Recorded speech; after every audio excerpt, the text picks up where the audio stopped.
Welcome eight genius mentor. बच्चे, हमने आपका 10th क्लास का चैप्टर नंबर 1 स्टार्ट किया हुआ है, यूरोप में राष्ट्रवाद का उदय। इस चैप्टर की शुरुआत हमने एक चित्र से की थी। फ्रेडरिक की सोरो जो है उनका एक चित्र है जो उन्होंने 1848 में बनाया, उसको ड्रॉ उस टाइम पे किया। उसमें एक ऐसे राज्य की कल्पना हुई है जो कि उस समय अगर हम देखें यूरोप में या अमेरिका में तो वो चीज लगती है कि कोई कल्पना है कि ऐसा शायद हो। लोग चाह रहे कि ऐसा हो जाए लेकिन अभी तक हुआ नहीं था। और इस चित्र में जितनी भी कल्पनाएं हुई हैं, जिसको इन्होंने यूटोपिया का नाम दिया, ये आगे चलकर जो है एक वास्तविकता बना। ये फ्रेडरिक का चित्र आगे चलकर जो है वास्तविकता बनता है और यूरोप में धीरे धीरे जो है राष्ट्रवाद के विचार फैलना शुरू होते हैं। हमने देखा कि राष्ट्रवाद का अर्थ क्या रहता है।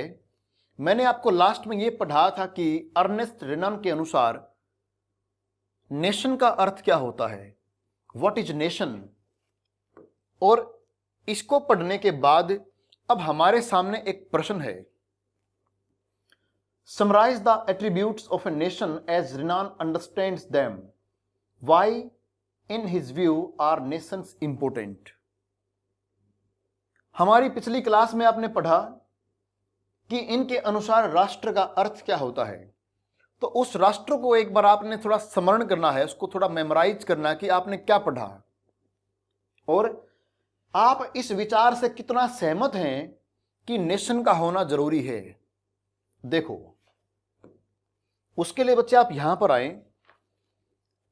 अर्नेस्ट रेनान जो थे, ये थे फ्रांस के एक फिलोसफर।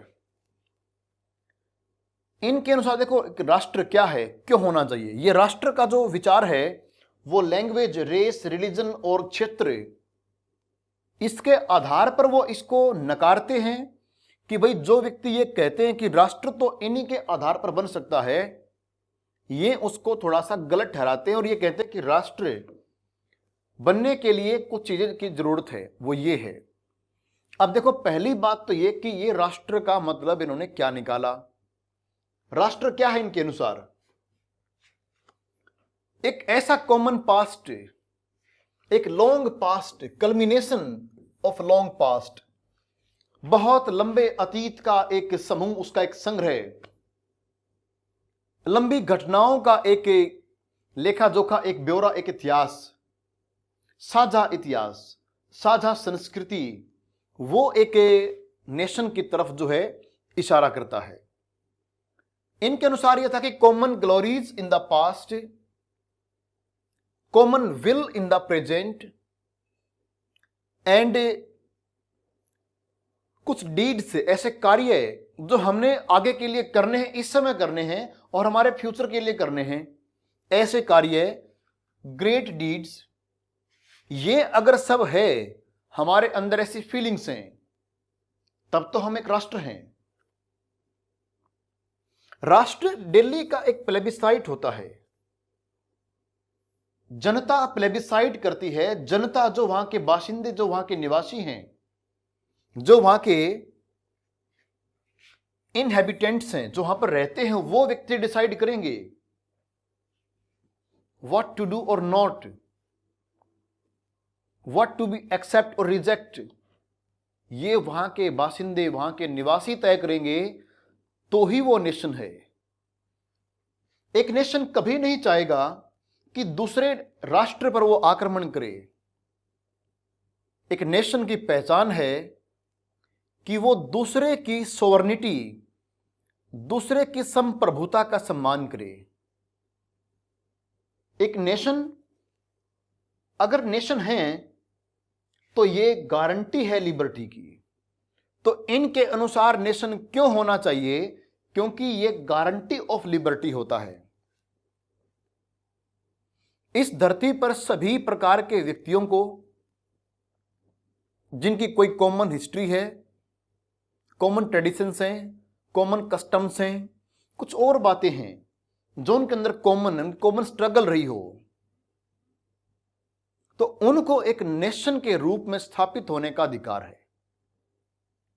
अकॉर्डिंग टू रेनान, नेशन जरूरी है ताकि वे अपने साझा इतिहास को संजो कर रख सकें, अपनी कल्चर को बचा सके, अपनी संस्कृति की रक्षा कर सकें, तो इसलिए नेशन का होना जरूरी है। तो अब आपको जो है इन दोनों प्रश्नों के उत्तर मिल चुके हैं कि क्यों जरूरी है और नेशन क्या है। रेनान के अनुसार अगर आप इसको नेशन को खत्म कर देंगे, जिस तरह आपने पढ़ा 9th क्लास में, जब आपने हिटलर के बारे में पढ़ा, इसके दिमाग में क्या आया था कि पूरी दुनिया पर जर्मन्स का राज हो, खास तौर पर यूरोप में तो जर्मन्स का राज हो, नॉर्डिक आर्यंस का राज हो, बाकी सबको निकाल दिया जाए, अन्य देशों पर हमले किए जाएं ताकि जर्मनी के जो नॉर्डिक आर्यंस हैं वो आराम से रह सकें। इसने यूरोप को जीतने की इच्छा रखी इस शर्त पर कि इस एरिया, इस क्षेत्र का मैं उपयोग सिर्फ और सिर्फ जर्मन नॉर्डिक आर्यंस के लिए करूंगा। तो ये इस राष्ट्र की बात के खिलाफ है, जो राष्ट्र की भावना उसके खिलाफ ही गया था। जिस राष्ट्र की बात हिटलर ने की थी, जो हमने 9th क्लास के अंदर पढ़ा, Nazism and the rise of Hitler, जो आपने पढ़ा, तो उसमें इस व्यक्ति ने जिस नेशन की कल्पना की थी वो दूसरों पर हमला करके तैयार होता है। रेनान जिसकी कल्पना करते हैं वो दूसरों पर हमला नहीं करता। इनका मानना है कि नेशन को दूसरे पर हमला नहीं करना चाहिए। ये कहता था one nation, one people and one leader. अगर सारी धरती पर एक ही राष्ट्र हो, एक ही नेता हो, एक प्रकार की जनता हो, तो ये कहता है कि वो असली नेशन है। और रेनान कहता है कि नहीं, जब पूरी दुनिया में आप एक प्रकार का कानून थोप देंगे और सबका मास्टर एक होगा, स्वामी एक होगा, राजा एक होगा, तो फिर नेशन कैसा फिर? तो आप देखिए नेशन की सही परिभाषा क्या है। अब आप समझ चुके हैं कि इसका आंसर क्या होने वाला, क्यों नेशन जरूरी है। एक दूसरे की क्षेत्र का सम्मान करना, फिक्स बाउंड्रीज हैं, टेरिटरीज है कि ये तुम्हारी है भाई, ये हमारा है, ये एक प्रकार की नेशन की भावना को जन्म देता है। अब हम आगे पढ़ते हैं कि उस फ्रांस की क्रांति का दुनिया पर क्या असर पड़ा और नेशन का आइडिया इस क्रांति से कैसे आया। ये क्रांति आप वैसे तो 9th क्लास के अंदर पढ़ चुके हैं, लेकिन उससे आगे थोड़ा यहां पर पढ़ने वाले हैं। अब आप एक थोड़ा स्टैंडर्ड बड़ा हो चुके हैं, 10th क्लास में आ चुके, थोड़ा सा आपको अपना जो है दिमाग हल्का सा और ऊपर करना होगा। The first clear expression of nationalism came with the French revolution in 1789। 1789 की जो फ्रांस की क्रांति हुई, सही मायने में राष्ट्रवाद का पहली बार उल्लेख, राष्ट्रवाद इस प्रकार जो सामने आया वो इसी क्रांति से आता है। France, as you would remember, was a full-fledged territorial state in 1789 under the rule of an absolute monarch. अगर आपको आपके पिछले वर्ष में जो आपने पढ़ा है 9th क्लास में, तो याद होगा कि उस समय 1789 में जो फ्रांस था, एक ऐसा देश हुआ करता कि जो औरों पर आक्रमण करता है, लगातार वो युद्धों में व्यस्त रहता है, टेरिटोरियल एक्सपेंशन करता है, और वहां पर एक एब्सोल्यूट मोनार्क है, निरंकुश राजा का शासन था। क्या आपको उस राजा और उस रानी का नाम ध्यान है? वो राजा कौन था? उस राजा का नाम था लुई, पता होगा, लुई, और उसकी रानी का नाम था मैरी एंटोनेट। तो ध्यान होगा जब दोनों को मारा गया था। The political and constitutional changes that came in the wake of the French revolution lead to the transfer of sovereignty from the monarchy to a body of French citizens. यह भी आपको याद होगा कि उस समय जो क्रांति हुई, क्रांति के बाद कौन कौन से संवैधानिक चेंज किए गए, संवैधानिक परिवर्तन किए गए। राजा को अपनी पावर, अपनी शक्तियां, अपना शासन को त्यागने के लिए विवश किया गया, और जो ट्रांसफर ऑफ सोवरेनिटी है, संपूर्णता या समप्रभुता, इसका हस्तांतरण राजा से नागरिकों की तरफ आया। बच्चों, इसका शब्द का अर्थ क्या होता है? मेरे विचार में तो आप लोगों ने जब ये पढ़ा होगा आपकी पॉलिटिकल साइंस की बुक में, तो वहां पर ये आ चुका है। भारतीय संविधान की जो प्रियम्बल है, प्रस्तावना, आप सबकी बुक का जो शुरुआत में एक प्रियम्बल मिलती है एनसीईआरटी में, प्रस्तावना, आपके सर ने आपको समझाया होगा कि संप्रभुता क्या होती है। संप्रभुता का मतलब है कि अब फैसला कौन करेगा? हम करेंगे फैसला। अब ये संप्रभुता जो है, ये राजा के पास नहीं थी, अब ये फ्रेंच नागरिकों के पास आ चुकी है। अब सिटीजन डिसाइड करेंगे क्या होना क्या नहीं। तो क्रांति ने तो परिवर्तन ये किया। The revolution proclaimed that it was the people who would henceforth constitute the nation and shape its destiny। इस क्रांति का परिणाम यह निकला कि अब इस देश का भाग्य, इस देश की नियति ये नागरिक करेंगे और संविधान के द्वारा करेंगे। उस क्रांति का एक परिणाम यह निकला। From the very beginning, the French Revolutionary introduced various measures and practices that could create a sense of collective identity amongst the French people। अगर आपको उस क्रांति की कुछ बातें याद हैं तो आप देखें कि फ्रांस के जो क्रांतिकारी थे, उन्होंने कुछ ऐसी चीजों को इंट्रोड्यूस किया, कुछ ऐसे तरीके जो लोगों में एक एकता की भावना पैदा करने वाले थे। एग्जाम्पल आप देखें, वो टोपी, अगर आपको ध्यान है तो टोपी पहनते थे। उसके अलावा जो है इन्होंने यूज किया सिटीजन, कि सभी व्यक्तियों को क्या बोलेंगे? सिटीजन बोला गया था, नागरिक वगैरह, उसका दर्जा मिला, नागरिक के धीरे धीरे कहने लगे। तो कई ऐसी बातें यहां पर हुई हैं जो लोगों में एक होने का एहसास दिलाती थी। The ideas of the fatherland, इसको आप क्या बोलेंगे? The fatherland, la patrie, and the citizen emphasize the notion of a united community enjoying equal rights under a constitution।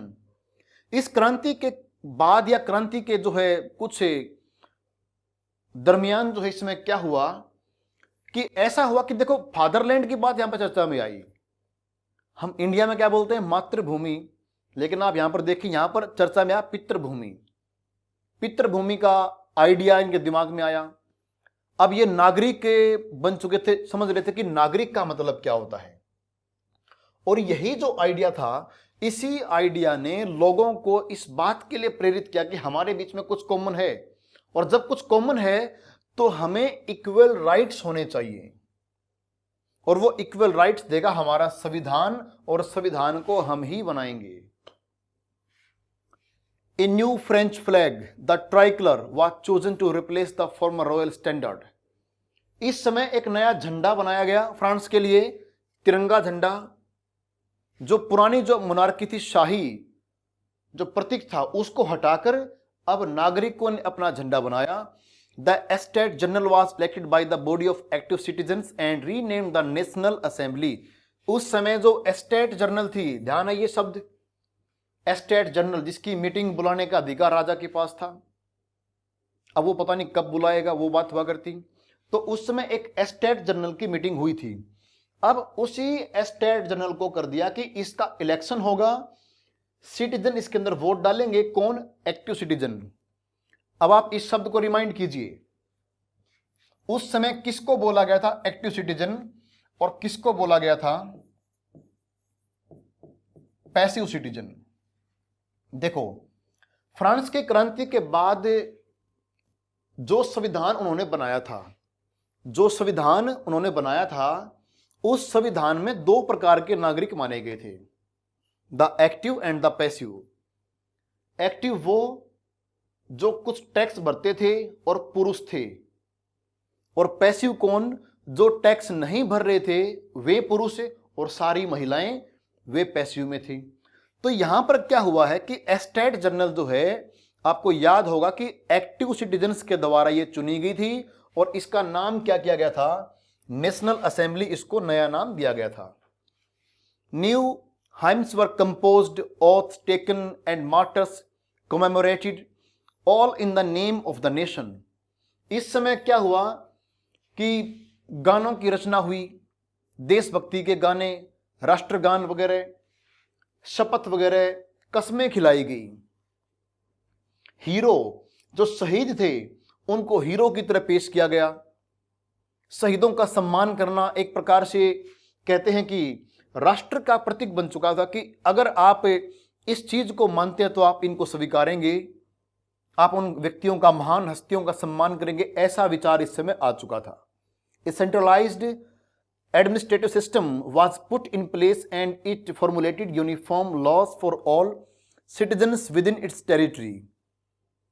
इस समय एक कॉमन सरकारी सिस्टम लॉन्च किया गया कि भाई सरकार को चलाना है, प्रशासन को चलाना है, तो उसके लिए रूल बराबर होने चाहिए। यूनिफॉर्म लॉ बनाई गई। आपको ध्यान होगा उसमें कानून पास हुआ था कि टैक्स भरेंगे तो सभी भरेंगे, सिर्फ थर्ड वाले क्यों भरें। पहले क्या था, 1789 से पहले फ्रांस में 3 तरह के नागरिक थे। द फर्स्ट एस्टेट, इसके अंदर आपके क्लर्जी वगैरह आते हैं। द सेकंड एस्टेट, नोबलमैन थे। द थर्ड एस्टेट, कॉमन व्यक्ति थे, कॉमन पीपल वगैरह। और टैक्स भरने वाले कौन थे, द थर्ड एस्टेट, सारा टैक्स ये भरते हैं। और मलाई खाने वाले कौन थे, first and second, the clergy and the nobility. अब ये बोले कि नहीं, यूनिफॉर्म लॉ होंगे, सबके लिए एक कानून होगा, टैक्स भरेंगे तो सारे भरेंगे। तो इस प्रकार की बातें यहां पर आई और पूरे जहां तक इनके पूरा क्षेत्र था फ्रांस का, सब में इस कानून को लागू कर दिया गया। Internal custom duties and dues were abolished and uniform system of weight and measures were adopted. जो ये कस्टम ड्यूटी थी जो देश के अंदर जो लगा करती, और साथ में कुछ पेंडिंग बातें, कोई ड्यूज वगैरह जो थे उनको खत्म कर दिया गया। और माप और तोल के लिए एक सिस्टम नया बनाया गया कि भाई पूरे देश में माप तोल का तरीका ये रहने वाला, मेजरमेंट के लिए, वेट के लिए। Regional dialects were discouraged and French as it was spoken and written in Paris became the common language of the nation. जो क्षेत्रीय भाषाएं थी, जो बोलियां थी, बोली जिस तरह आप देखें तो हिंदी एक भाषा है, पंजाबी एक भाषा है, मराठी भाषा है, लेकिन हरियाणवी क्या है कि एक बोली है। तो उस समय जो फ्रांस में ऐसी ऐसी जो बोली थी, जो डायलेक्ट थी, तो उनको थोड़ा डिस्करेज किया गया ताकि लोग जो है एक भाषा की तरफ आए, एक भाषा को सीखें। और पेरिस में जो भाषा बोली जाया करती वो थी फ्रेंच, और फ्रेंच को प्रमोट किया गया और धीरे धीरे फ्रेंच जो है देश की भाषा बन चुकी थी। और फ्रेंच आप माने कि फ्रांस की राष्ट्रभाषा बन चुकी थी। तो देखो राष्ट्र का मतलब यहां पर क्या निकल रहा कि धीरे धीरे ये एक भाषा की तरफ जा रहे हैं, एक प्रकार के नियम को फॉलो कर रहे हैं, एक प्रकार के कस्टम्स को फॉलो कर रहे हैं। तो ये बातें एक नेशन की तरफ ये अभी बढ़ रहे हैं। उसके बाद क्या हुआ, the revolutionary further declared that it was the mission and the destiny of the French nation to liberate the people of Europe from despotism, in other words to help other peoples of Europe to become nations। अब France के जो लोग थे, France के जो क्रांतिकारी थे, वे इस बात में विश्वास करने लगे थे कि ये हमारा मिशन है, ये हमारा मिशन है कि हम इस जो हमारा जो फ्रांस जो नेशन है, जो हमारा फ्रांस राष्ट्र है, हम इसका भाग्य तय करें, इसकी नियति को हम तय करें। और यही चीज जो है हम पूरे यूरोप में लेके जाएं और यूरोप में जो डेस्पोटिज्म है उसको हम खत्म करें। जो यूरोप में जो निराशावाद है, राजाओं का जो शासन है और जो वहां पर जो है अधिकार नहीं मिलते उसको हम खत्म करें, और सही मायने में ये मानते थे कि यूरोप के देशों को नेशन हम बनाएंगे। अब तक जो यूरोप जो है डेस्पोटिज्म का शिकार हैं, वे यूरोप वाले राजतंत्र का शिकार हैं, राजाओं के उसमें राजशाही यहां पर चलती है, उसको खत्म करके इनको नेशन हम बनाएंगे, ऐसा फ्रांस के क्रांतिकारी इस समय मानना शुरू कर चुके थे। अब देखिए यहां पर आप ये एक पिक्चर को देखें, इसमें the cover of a German almanac. देखो जर्मनी के जो उनका एक कैलेंडर मान लो, इस प्रकार पर्चा मान लो, यहां पर देखें एक व्यक्ति है, नाम है एंड्रियास रेबमैन, इन्होंने इसको बनाया। The image of the French Bastille being stormed by the revolutionary crowd has been placed next to a similar fortress mean to represent the bastion of despotic rule in the German province of Kassel. देखो जिस तरह आपने France में देखा था, France की क्रांति के समय एक जेल हुआ करती, उसका नाम था Bastille.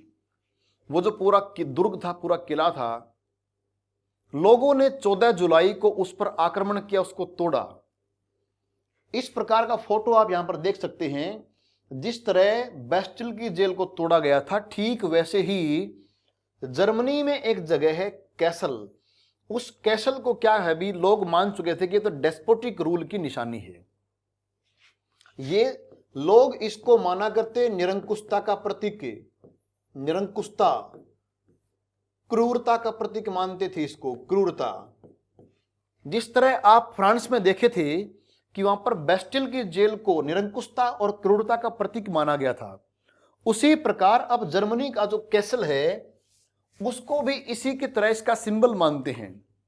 Accompanying the illustration is the slogan, "The people must seize their own freedom." यहां पर देखो ये जो लिखा गया है इनमें, इसका क्या लिखा गया है कि अब जो लोग हैं must seize their own freedom, कि लोग अपनी आजादी को छीन लेंगे, प्राप्त कर लेंगे। द रेबमैन, बल्कि Rebmann lived in the city of Mainz and was a member of German Jacobin group.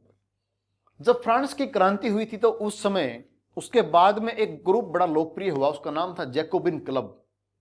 और फ्रांस से प्रभावित होकर फ्रांस के आसपास जितने भी कंट्री थे उन कई जगह पर, यहां तक कि भारत में भी और दुनिया के अन्य देशों के अंदर भी जैकोबिन क्लब बनने शुरू हो चुके थे। जर्मनी इससे अनटच नहीं था, जर्मनी के अंदर भी ऐसे क्रांतिकारी विचार पनप रहे थे, जैकोबिन ग्रुप बनने शुरू हो चुके थे। और ये जो व्यक्ति है रेबमैन, ये इस जैकोबिन जो है क्लब का मेंबर था, जो जर्मनी के अंदर बना हुआ है। और ये फ्रांस के आइडियाज को इस प्रकार यहां पर पेश कर रहा कि जर्मनी में भी लोग जो हैं इस चीज को क्रूरता का प्रतीक मानते हैं। और जिस तरह फ्रांस की जनता ने फ्रांस के राजा को हटाकर उसके डेस्पोटिज्म को खत्म करके अपना शासन स्थापित किया, संविधान के नियमों पर चलने वाला, ये कहते कि ऐसा ही लोग यहां पर भी करेंगे और करना चाहिए। तो आप समझें कि फ्रांस की क्रांति किस प्रकार अन्य देशों को प्रभावित कर रही है। When the news of the events in France reached the different city of Europe, students and the other members of educated middle class began setting up Jacobin clubs. जब फ्रांस की क्रांति के बाद जो आगे फैली, फ्रांस में जो कुछ चल रहा था, जब उसकी बातें यूरोप के अन्य शहरों के अंदर गई तो वहां के छात्रों ने इसका बहुत ही जो है गर्मजोशी के साथ इसका स्वागत किया। और जो पढ़ी लिखी जो मिडिल क्लास थी उन्होंने इसको स्वीकारा और जैकोबिन क्लब्स की स्थापना की। Their activities and campaigns prepared the way for the French armies which moved into Holland, Belgium, Switzerland and much of Italy in the 1790s. जिस प्रकार फ्रांस के जो विचार हैं वे अन्य पड़ोसी देशों में जा रहे हैं, तो अन्य देशों के लोग इन फ्रांस की घटनाओं को बहुत सम्मान दे रहे हैं। वे फ्रांस को एक आदर्श देश के रूप में देख रहे कि फ्रांस के लोगों ने क्या चेंज कर लिया अपने अंदर, वे उनको अपना आदर्श मान चुके हैं। और जब आप किसी एक और व्यक्ति को, मतलब किसी और कंट्री को जब अपना आदर्श मान लेते हैं, तो एक प्रकार से आप उसके लिए अपने देश के दरवाजे खोल चुके हैं। तो जब फ्रांस की आर्मी ने, आगे चलकर आप देखेंगे 1790s में, जब नेपोलियन की लीडरशिप में, नेपोलियन बोनापार्ट नाम सुना होगा आपने, तो जब वो सेना लेकर आगे बढ़ा, तो इन देशों ने, हॉलैंड, बेल्जियम, स्विट्जरलैंड और इटली के भी कुछ इलाके, तो इन्होंने क्या सोचा कि ये तो एक क्रांति का प्रतीक है, इनका आना तो हमारे लिए शुभ संकेत है। तो लोगों ने उनको, उनकी आर्मी को मौका दिया आने का। With the outbreak of the revolutionary wars, the French armies began to carry the idea of nationalism abroad. अब जो फ्रांस की सेना थी वो पूरे यूरोप के अंदर जो है इस राष्ट्रवाद के आइडिया को फैलाना शुरू कर चुकी थी, और कई यूरोपियन देश उनके इन आइडियाज को स्वीकार भी कर रहे थे। ये आप देखें उस समय का एक मानचित्र आपके सामने है, Europe after the Congress of Vienna 1815। 1815 में जो वियना कांग्रेस हुई उसके बाद का आप ये चित्र देख पा रहे हैं। इसमें स्पेन, यहां पर ये फ्रांस है, ये रहा, ये फ्रांस है। आजकल काफी हद तक ऐसा ही है फ्रांस आज के समय भी। ये रशियन एम्पायर आप यहां पर देखें, ये ऑस्ट्रियन एम्पायर है, ऑस्ट्रिया का साम्राज्य। यहां पर आप देखें तुर्की की लीडरशिप में ओटोमन साम्राज्य, कितना बड़ा एक जो है इस प्रकार इसका विस्तार यहां पर है। अब देखें उस समय और क्या रहा, फ्रांस की क्रांति का क्या असर पड़ा, कैसे नेपोलियन की सेनाएं, फ्रांस की जो सेना है वो उसके लीडरशिप में आगे बढ़ी।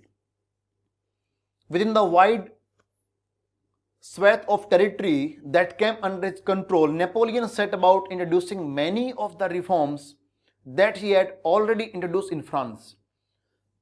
जब नेपोलियन ने फ्रांस की कमान संभाली, जब नेपोलियन फ्रांस का राजा बनता है, उस समय तक फ्रांस में क्रांति हो चुकी थी, फ्रांस का संविधान बन चुका था, वहां पर रोबेस्पियर का राज भी आ चुका था, तरह तरह घटनाएं हो चुकी थी और नए नए विचार आ चुके थे, सब कुछ वहां पर काफी हद तक हो लिया था। उस समय नेपोलियन फ्रांस का राजा बनता है, और अब दुनिया जो यूरोप के जो बाकी कंट्री हैं वे फ्रांस को कहीं ना कहीं अपना आदर्श मान चुके हैं कि फ्रांस में जो हुआ हमारे यहां भी होना चाहिए। तो ये नेपोलियन के लिए अच्छा था कि बाकी देशों के लोग जो है हमें अच्छा मान रहे हैं, तो जब नेपोलियन उन देशों पर हमला करेगा तो वे लोग जो है वहां के इनका विरोध नहीं करेंगे शुरुआत में। देखो अभी क्या हुआ, जब नेपोलियन के अंडर में फ्रांस जो है अपने साम्राज्य का विस्तार कर रहा था, आगे बढ़ रहा था, इसकी सेनाएं लगातार आगे बढ़ रही थी, तो इसने वहां पर उन सुधारों को लॉन्च किया जो रिफॉर्म्स इन्होंने फ्रांस में किए हुए थे पहले, जो फ्रांस में हो चुके थे। जहां जहां पर नेपोलियन की सेना गई वहां पर भी इन्हीं रिफॉर्म्स को लागू कर दिया गया। तो लोग तो राजी हो गए कि भाई ठीक है, इसका रास्ता तो बहुत बढ़िया है, ये हमारे लिए कुछ अच्छे अच्छे कानून लेके आया है। Through a return to monarchy, Napoleon had no doubt destroyed democracy in France, but in the administrative field he had incorporated revolutionary principles in order to make the whole system more rational and efficient। देखो थोड़ा change यहां पर तो होता है। Change ये था कि भाई जब मोनार्की, जब नेपोलियन यहां का राजा बनता है इस पूरे फ्रांस का, तो देखो नेपोलियन ने क्या किया, नेपोलियन से पहले यहां पर डेमोक्रेसी आ चुकी थी फ्रांस में। 1789 के बाद फ्रांस में जो है डेमोक्रेसी आ चुकी थी, और इसके बाद जो अगले 4-5 साल थे, 4-5 वर्ष थे, वहां पर कुछ ऐसी घटनाएं घटी कि डेमोक्रेसी तो आई थी, लेकिन लोग जो है आपको पता होगा कि धीरे धीरे जो है डेमोक्रेसी के थोड़ा बिलीव करना कम कर चुके थे, क्योंकि उस समय कई ऐसी घटनाएं घटी। रोबेस्पियर का राज आया, आपने देखा, रीन ऑफ टेरर आपने देखा, तो कई घटनाएं थी। अब नेपोलियन ने क्या किया, through a return to monarchy, Napoleon जो है दोबारा से इसकी तरफ चला गया, मोनार्की की तरफ। No doubt destroy democracy in France, इसने फ्रांस में डेमोक्रेसी खत्म की, दोबारा से राजतंत्र को लेके आया, लेकिन but in the administrative field, लेकिन इस क्षेत्र में इसने क्या किया, he had incorporated revolutionary principles in order to make the whole system more rational. इसने इस फील्ड में कई इंप्रूवमेंट किए। देखो राजा तो है, राजा होने के बाद भी ये यहां पर कई इंप्रूवमेंट करता है, कई क्रांतिकारी कदम उठाता है। ये example the civil code of 1804, इसने 1804 में एक सबके लिए एक कॉमन कोड लॉन्च किया, जिसको आप नेपोलियन कोड के नाम से भी जानते हैं। Did away with all privilege based on birth, इसने कहा कि जन्म के आधार पर किसी को कोई अधिकार नहीं मिलेगा। Establish equality before the law, कानून की नजर में सारे व्यक्ति बराबर होंगे। And secured the right to property, और राइट टू प्रॉपर्टी का अधिकार मिलेगा। तो इसने ये सारे काम उन जगह भी लागू कर दिए जो इसके नियंत्रण में आते गए देश से। तो फ्रांस के बाद इसने सब जगह इनको लागू कर दिया। This code was exported to the regions under French control, तो फ्रांस के नियंत्रण में जितना भी साम्राज्य था उन सभी पर इस कोड को लागू कर दिया गया। In the Dutch Republic, in Switzerland, in Italy, Germany, Napoleon simplified administrative divisions, abolish the feudal system and freed peasants from serfdom and manorial dues. तो इसने क्या किया, जब नेपोलियन के अंडर में ये हॉलैंड, स्विट्जरलैंड, इटली और जर्मनी के जो भाग थे, इसने क्या किया, इसने वहां के प्रशासन को ठीक करने का प्रयास किया। वहां का जो सामंतवाद था, फ्यूडल सिस्टम, उस सामंत प्रथा को इसने खत्म किया और किसानों को जो है इस प्रकार का जो ये सर्फडम था, उनको मतलब लगान इतना देना पड़ता, वो समस्याओं में रहा करते, उसको इसने मुक्ति दिलाई कि किसानों को भी जो है कि तुमने अपने स्वामी को इस प्रकार से कुछ नहीं देना है। आपको पता होगा कि पहले फ्रांस में क्या था कि किसानों को अपने स्वामी के पर्सनल काम भी करने पड़ते थे। जो जमींदार थे बड़े बड़े वहां के घरों में काम करना पड़ता। तो इसने वो सब प्रकार का जो समस्या थी, चाहे किसानों की थी, वो सब खत्म कर दी। इनकी इसमें प्रशासन में कुछ इंप्रूवमेंट किया। In the towns too guild restrictions were removed, जो गिल्ड बनाए हुए थे, गिल्ड क्या होते हैं कि जब व्यापारी लोग एक ग्रुप बना लिया करते और उसके कारण वो कईयों को जो है उससे रोकते कि आप ये नहीं करोगे, हमारी माननी पड़ेगी। तो इसने शहरों में इस प्रकार की जो पाबंदी वो खत्म कर दी। Transport and communication systems were improved, इसको इसने काफी इंप्रूव किया। Peasants, artisan, workers and new businessman enjoyed a new found freedom, इन व्यक्तियों ने एक नई प्रकार की आजादी को जिया, पहली बार महसूस किया कि ऐसा भी हो सकता है। Businessmen and small scale producers of goods in particular began to realise that uniform laws, standardized weight and measures and a common national currency would facilitate the movement and exchange of goods and capital from one region to another। जो businessman थे, उसके अलावा जो है उत्पादक थे, producer वगैरह जो सामान को बनाते थे, उनको लगा कि इन चीजों से हमारा बड़ा फायदा होने वाला है, क्योंकि पूरे एक जगह पर स्टैंडर्ड वेट का इस्तेमाल होगा, सभी जगह पर एक प्रकार का माप तोल। जिस तरह आजकल नहीं होता कि 1 केजी, आप सबको पता कि भाई 1 किलोग्राम में 1000 ग्राम होते हैं, तो ये सब जगह ऐसा ही होता है। ऐसा नहीं कि आप दिल्ली में इसका मतलब ये है तो तमिलनाडु में कुछ और होता होगा, सभी जगह 1 किलोग्राम में 1000 ग्राम ही होता है। लेकिन उस समय क्या था कि अलग अलग वैल्यू हुआ करती, कहीं पर 1 किलोग्राम में 1000 ग्राम है तो कोई 900 ग्राम भी करता होगा 1 किलोग्राम में, किसी का 1000 से ऊपर भी रहता होगा। तो ये बोला कि नहीं, सब जगह एक सा नियम होगा, वेट और मेजरमेंट जो है वो बराबर होंगे, एक करेंसी फॉलो करनी होगी। उसके अलावा जो है इनको लगा कि अगर एक करेंसी है सभी जगह पर एक करेंसी में काम चलने वाला है, एक प्रकार के वेट एंड मेजर्स हैं। तो बिजनेसमैन को और सामान बनाने वालों को लगा कि इससे तो हमें फायदा होने वाला है, अपने सामान को आराम से कहीं पर भेज देंगे, कोई समस्या नहीं है, क्योंकि सेम जो है आपकी करेंसी चलने वाली है। तो इसलिए इन्होंने जो है इसको सपोर्ट किया कि इससे तो हमारा फायदा होने वाला है। इस पिक्चर में आप यहां पर देखें कि ये किस प्रकार थोड़ा सा यहां पर एक विरोधाभास आपको दिखता है। The planting of tree of liberty, देखो जर्मनी की एक जगह है, इसका नाम है ज़ेब्रुकेन। तो यहां पर जर्मनी में जो है एक इस प्रकार का आजादी का वृक्ष बोया जा रहा है। इस पेंटिंग को अगर आप ध्यान से देखेंगे तो यहां पर थोड़ा आपको कुछ अजीब सा कुछ दिखेगा। The subject of this colour print by the German painter, देखो इनकी पेंटिंग है, ये पेंटर का नाम क्या है, कार्ल कास्पर। तो यहां पर देखें कि जब उन्होंने इस शहर को ऑक्युपाई किया, शहर का नाम पढ़ चुके आप, ज़ेब्रुकेन जो है, इस शहर को जब फ्रेंच आर्मी ने कैप्चर किया, अपने अंडर में किया, जर्मनी का शहर था, फ्रांस की सेना यहां पर पहुंच चुकी है।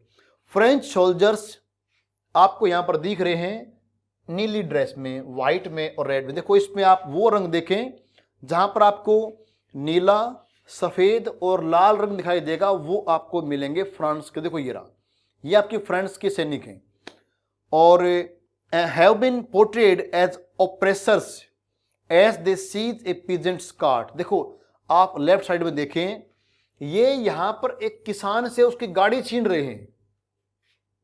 हैरेस सम यंग वुमेन, यहां पर आप देखें तो ये महिलाओं को परेशान कर रहे हैं, छेड़खानी कर रहे हैं ये। And force a peasant down to his knee, और एक किसान को कह रहे कि तू अपने घुटनों पर आ। तो उनको परेशान कर रहे हैं ये, आप यहां पर सभी को देख पा रहे हैं किस प्रकार इनको दुखी कर रहे हैं। The plaque being affixed to the tree of liberty carries a German inscription which in translation read take freedom and equality from us। यहां पर ये आजादी का पेड़ बोया जा रहा है और उसके ऊपर यहां पर जर्मनी की भाषा में लिखा हुआ है कि भाई हमसे आजादी लो। ये तो कह रहे कि take freedom and equality from us, कि तुम्हें क्या पता फ्रीडम क्या होती, इक्वलिटी क्या होती, कि हम तुम्हें देंगे फ्रीडम। तो कितनी गजब की बात है, उनको मार पीट के उनको बोल रहे कि हम तो फ्रीडम दे रहे कि लो फ्रीडम, इक्वलिटी लो, धक्के से उनको इक्वलिटी दे रहे हैं कि लो, लेना पड़ेगा इसको। तो अजीब यहां पर काम हमें देखने को मिल रहा है। दम ये ह्यूमैनिटी की बात कर रहे हैं यहां पर। This is a sarcastic reference to the claim of the French as being liberators who opposed monarchy in the territories they entered. तो यहां पर इस पेंटिंग में आपको यह दिख रहा है कि फ्रांस की सेना जहां पर भी जाती थी, फ्रांस की आर्मी, वे उसमें जो है अपने जो आइडियाज हैं इक्वालिटी के, लिबर्टी के जो आइडियाज है वो औरों पर कहते कि देखो हमारे पास है, तुम भी इसको ले लो। तो ये पेंटिंग थोड़ा उसको व्यंग्य, उसके ऊपर कटाक्ष कर रही है। However, in the areas conquered, the reactions of the local population to French rule were mixed। देखो जहां पर इन्होंने हमला किया नेपोलियन के अंडर में, जहां जहां पर इनकी सेना गई, तो ऐसा नहीं कि सब जगह से उन लोगों ने इनका स्वागत किया है। जो वहां की लोकल जो पॉपुलेशन थी, वो जो वहां की आम जो लोग थे, उन्होंने इन फ्रांसीसियों का अलग अलग तरीकों से इनको लिया। किसी ने वेलकम किया तो किसी ने बुरा माना, किसी ने हमले किए। Initially in many places such as Holland, Switzerland, as well as in certain cities like Brussels, Mainz, Milan, Warsaw, the French armies were welcomed as harbingers of liberty. देखो शुरुआत में तो ऐसा हुआ कि कई जगह पे आपका हॉलैंड में, हॉलैंड, स्विट्जरलैंड, साथ में बेल्जियम का ये ब्रुसेल्स, मेन्स, मिलान इटली में, वार्सा, इन जगहों पर लोगों ने इनको लिया कि ये तो भाई आजादी के दूत हैं, हार्बिंजर ऑफ लिबर्टी यानी आजादी के अगर दूत हैं, इनको तो आने देना चाहिए, तो बहुत अच्छी बात है। But the initial enthusiasm soon turn to hostility, लेकिन जो ये शुरुआती उत्साह था धीरे धीरे ये दुश्मनी के अंदर बदलता गया। क्यों बदला? As it became clear that the new administrative arrangements did not go hand in hand with political freedom.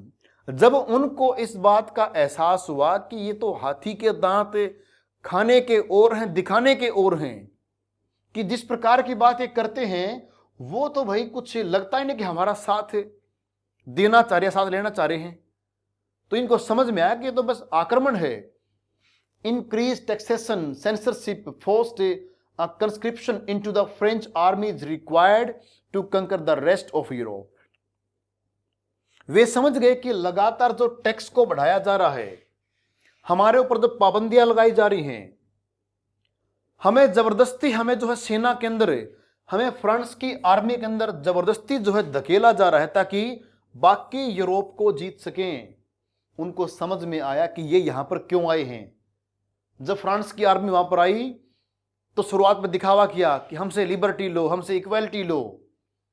बाद में समझ में आया कि इसकी आड़ में ये हमारे ऊपर टैक्स लगा रहे हैं, जबरदस्ती टैक्स को बढ़ा रहे हैं और हमारे व्यक्तियों को आर्मी में मजबूरी में शामिल करवा रहे हैं धक्के से, ताकि बाकी यूरोप को जीत सकें। तो लोग समझ गए कि यूरोप को जीतना इनका टारगेट है। विकास करना, इक्वेलिटी की स्थापना करना वो टारगेट नहीं है, यूरोप को जीतना टारगेट है। जब ये बात समझ में आई, all seem to outweigh the advantages of the administrative changes. जब इनको समझ में आया कि भाई प्रशासन में जो कुछ ये कर रहे थे वो तो कुछ भी नहीं है, वो तो गए जमाने की बात हुई, ये तो यूरोप को जीतना चाह रहे हैं। तो जब ये समझ में आया तो ये जो शुरुआत का उत्साह था अब वो दुश्मनी के अंदर बदल चुका था। आप यहां पर इस पेंटिंग में देख सकते हैं, the courier of Rhineland losses all that he has on his way home from Leipzig. देखो एक चित्र के द्वारा बताया जा रहा है। यहां पर आप जो है नेपोलियन को देख सकते हैं। नेपोलियन को यहां पर एक पोस्टमैन बताया गया, डाकिया,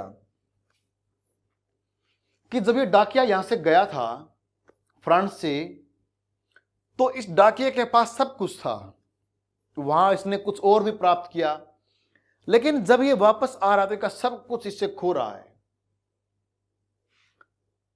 On his way back to France after he lost the Battle of Leipzig in 1813, each letter dropping out of his bag bears the name of the territories he lost. इस थैले से ये जितने भी चिट्ठी पत्र यहां से बिखर रहे हैं, इनके ऊपर उसके नाम लिखे हैं कि जो क्षेत्र इसने जीते थे अब वो सारे इस लड़ाई के बाद इससे वापस जा चुके हैं। तो ये इसके ऊपर एक कटाक्ष है कि तुमने यूरोप को जीतने का प्रयास किया,